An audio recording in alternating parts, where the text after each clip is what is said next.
পবিত্ৰ উৎসৱ জগন্নাথ মহাপ্ৰভুৰ ৰথযাত্ৰা যি বছৰ বছৰ ধৰি আমাৰ হিন্দু ধৰ্মী পালন কৰি আহিছে, সেই একেটা উদ্দেশ্যকে পৰিগত কৰি আমি বৃহত্তৰ নুনমাটিৰ শালবাৰীৰ শ্বহীদ নগৰস্থ ৰাধা গোবিন্দ মেতি মন্দিৰৰ উদ্যোগত আৰু সমূহ ৰাইজৰ অকুণ্ঠ সঁহাৰিত আমি এই ৰথযাত্ৰা যোৱা 23 তাৰিখৰ পৰা পালন কৰি আহিছোঁ।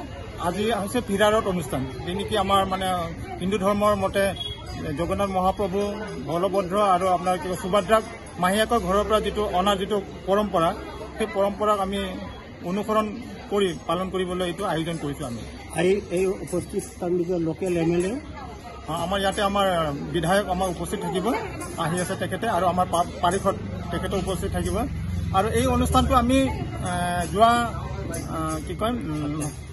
27 তাৰিখে আমি আমাৰ মন্দিৰৰ প্ৰাংগণৰ পৰা আৰম্ভ কৰি আপোনাৰ ভৱানীপুৰ চন্দনপুৰ হৈ আমি বাপুজী নগৰলৈ আমি লৈ গৈছিলোঁ। আজি সেই বাপুজী নগৰৰ পৰা আকৌ ফিৰা ৰথ অনুষ্ঠান হিচাপে বাপুজী নগৰৰ পৰা আৰম্ভ কৰি শ্বহীদ নগৰ, তাৰপিছত আপোনাৰ চন্দনপুৰ ভৱানীপুৰ হৈ আকৌ আমাৰ মন্দিৰৰ এইটো অনুষ্ঠান সমাপ্ত কৰা হ'ব।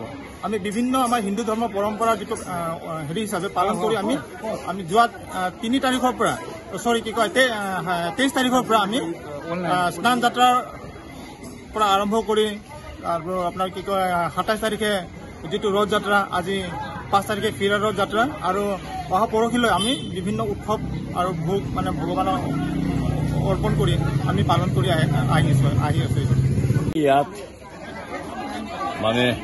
মৰম চেনেহ বা মোৰ প্ৰতি থকা তেওঁলোকৰ শুভ ইচ্ছা দেখিছোঁ, সেইবাবে মই আনন্দিত আৰু সুখী।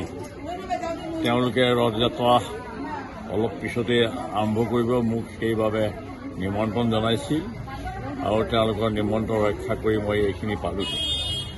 মই এই সমষ্টিৰ MLA হ'লেও এই মন্দিৰৰ চৌহদত ভিতৰলৈ মই কেতিয়াও অহা নাছিলোঁ, কাৰণ তেওঁলোকে মোক নিমন্ত্ৰণ কৰিছিল যদিও মই নাজানো।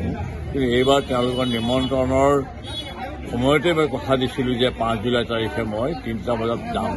কিন্তু পিছত গম পালোঁ যে অকণমান দেৰিকৈ আহিলে ভাল হ'ব, গতিকে 4টা বজাৰ পিছত মই আহিছোঁ। গতিকে এওঁলোকৰ এই যিটো পবিত্ৰ এই অনুষ্ঠান বা এই কেম্পাছৰ চৌহদ, তেওঁলোকে যি মন্দিৰ নিৰ্মাণ কৰি ধুনীয়াকৈ পৰিৱেশটো ৰক্ষা কৰিছে, তেওঁলোকক মই তাৰ কাৰণে ধন্যবাদ দিছোঁ আৰু ময়ো নিমন্ত্ৰণ কৰাৰ কাৰণে মই কৃতজ্ঞতা জ্ঞাপন কৰিছোঁ। আৰু মই তেওঁলোকক কিবা নহয় কিবা এটা হওক বুলি MLA ফাণ্ডৰ পৰা টকা 3 লাখ দিয়াৰ কথাও ঘোষণা কৰিছোঁ। কিন্তু তেওঁলোকে আগতে কেতিয়াও বিচৰা নাই। আজিহে খালি কথাটো কওঁতে মই লগে লগে ভাবিছোঁ এওঁলোকক কিবা এটা দিয়া ভাল বা এতিয়া কৰি যোৱা ভাল, ঘোষণা কৰি যোৱা ভাল।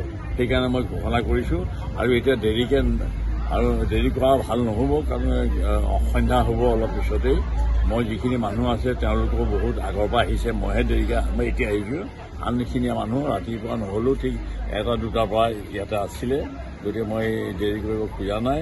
আৰু বেলেগ কিবা প্ৰশ্ন আছে?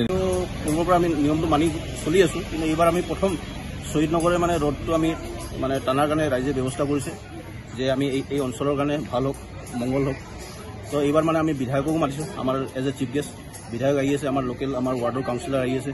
তো অলপ পিছত আহিয়ে পাব আমাৰ বিধায়ক, আৰু ৰাইজখিনি পূৰা উৎসাহ হৈ আছে যে এনেকুৱা, আৰু ভালো পাইছে এই অঞ্চলত যে এনেকুৱা ৰথ এটা প্ৰথমবাৰৰ কাৰণে ৰথযাত্ৰাটো আমি ষ্টাৰ্ট কৰিছোঁ। এনে পালনটো কৰোঁ আমি প্ৰত্যেক বছৰে, কিন্তু ৰথ টানা হিচাপে এইবাৰ প্ৰথম আমি ষ্টাৰ্ট দিছোঁ। যিটো ৰথযাত্ৰাৰ যি লাষ্ট ডে, আজি অন্তিম দিন অন্তিম দিনা আজি আমি ক্ৰীড়া ৰথ, সেইদিনা আজি আমি ৰথটো ইয়াৰ পৰা টানি লৈ যাম, নিজৰ পৰা যাব, নিজৰ পৰা ভৱানীপুৰ, এই অঞ্চলৰ এইখিনি এৰিয়া আমি এটা এৰিয়া বান্ধা আছে, সেই এৰিয়ালৈ টানা যাম। আমি ধৰক কিমান পালন কৰোঁ সেইটো গম নাপাওঁ, কিন্তু ধাৰ্মিক পূৰা আমি আমাৰ যোনটো নীতি নিয়ম সেইখিনি আমি পালন কৰিব চেষ্টা কৰি আছোঁ। তাকে নীতি নিয়মখিনি আমি পালন কৰিব চেষ্টা কৰি আছোঁ, যে ক'ৰবাত ভুলো হ'ব পাৰে, কিন্তু আমাৰ ৰাইজে বহুত উৎসাহ আৰু পূৰা আমাৰ ট্ৰেডিশ্যনেল ড্ৰেছ পিন্ধি পেলাই আমি আজি এই ৰথযাত্ৰাৰ আমি আৰম্ভণি কৰিম।